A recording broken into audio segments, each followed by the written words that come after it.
হাঁটু ব্যথা থেকে পরিত্রাণের উপায়। হাঁটু ব্যথা দেখা দিলে তা অবহেলা করার সুযোগ নেই, কারণ এই ব্যথার কারণেই স্বাভাবিক জীবনযাপনে ঘটে ব্যাঘাত। তখন হাঁটা চলাও কষ্টকর হয়ে ওঠে। যাদের ওজন একটু বেশি তাদের ক্ষেত্রে এই সমস্যা বেশি দেখা দেয়।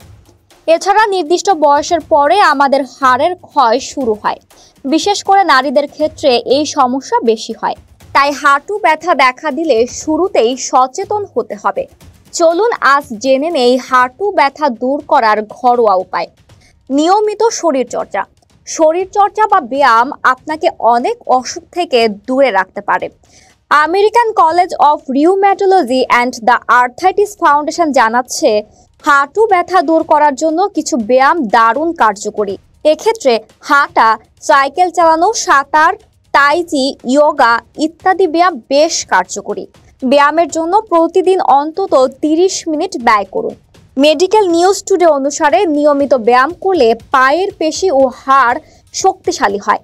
এক্ষেত্রে স্কোয়াট, লেগ রাইজ সহ নানা ধরনের এক্সারসাইজ করা দরকারি। এতে হাঁটু ব্যথা থেকে তো বাঁচবেন, সেই সঙ্গে দূর হতে থাকবে আরও অনেক অসুখ। ওজন নিয়ন্ত্রণ। ওজন নিয়ন্ত্রণে রাখা খুবই জরুরি, কারণ বাড়তি ওজন ডেকে আনে বাড়তি অসুখ। হাঁটুর ব্যথা তার মধ্যে অন্যতম। ওজন বেশি হলে শরীরের ভার তার উপর গিয়ে পড়ে, ফলে হাঁটুর ব্যথা আরও বাড়তে থাকে। তাই এক্ষেত্রে ওজন কমানো অন্যতম কার্যকরী উপায়। ডায়েটে পরিবর্তন ও শরীর চর্চার মাধ্যমে ওজন কমানো সম্ভব। হিল জুতা ত্যাগ করুন। হাই হিল জুতা দেহের জন্য মারাত্মক ক্ষতিকর।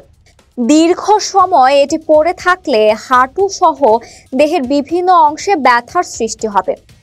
গবেষণায় দেখা গেছে, যে সকল নারী হাই হিল জুতা পরেন তারা হাঁটুর ব্যথায় ভোগেন। ঘরোয়া কিছু ব্যায়াম। একটি ব্যায়াম হলো ওয়াল স্লাইড। দেয়ালে পিঠ ঠেকিয়ে মেরুদণ্ড ধীরে ধীরে দেয়ালে চাপ দিতে থাকুন। পিঠ ঠেকিয়ে ধীরে ধীরে দেয়াল ঘেঁষে নামুন। হাঁটু ভাঁজ করে বসা অবস্থায় কিছুক্ষণ থাকুন, আবার মেরুদণ্ডে চাপ বজায় রেখে উঠে দাঁড়ান।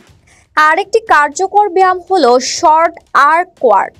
একটি মোটা তোয়ালে গোল করে পাকিয়ে নিন। এর উপর হাঁটুর অংশটি রেখে মেঝেতে পিঠ ঠেকিয়ে শুয়ে পড়ুন। এবার একটি পা হাঁটু মুড়ে উঁচু করুন। কিছুক্ষণ রেখে পা নামিয়ে নিন।